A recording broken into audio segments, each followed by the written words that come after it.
السلام علیکم ورحمۃ اللہ وبرکاتہ۔ امید کرتا ہوں کہ آپ حضرات خیریت سے ہوں گے۔ دوستو، رمضان المبارک کے مہینے میں آپ نے دیکھا ہوگا کہ بہت سے حضرات تراویح سے پہلے وطر پڑھتے ہیں۔ کیا اس طرح سے تراویح سے پہلے وطر پڑھنا جائز ہے یا نہیں؟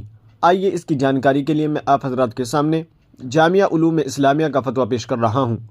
چنانچہ کسی سائن نے جامعہ علوم اسلامیہ سے سوال کیا ہے، کیا تراویح کی نماز سے پہلے وطر پڑھ سکتے ہیں یا نہیں؟ تو چلیے دیکھتے ہیں جامعہ علوم اسلامیہ نے اس کا کیا جواب دیا ہے۔ بسم اللہ الرحمن الرحیم۔ تراویح میں جو طریقہ منقول ہے وہ یہ ہے کہ پہلے عشاء کے فرض اور سنت پڑھے، پھر اس کے بعد تراویح پڑھے، پھر اس کے بعد وطر کی نماز پڑھے۔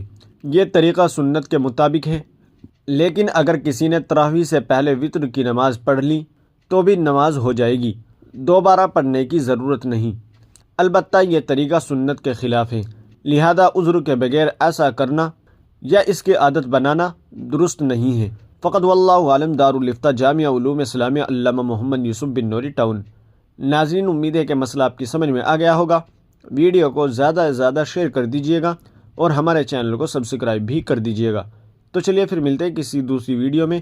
السلام علیکم ورحمۃ اللہ وبرکاتہ۔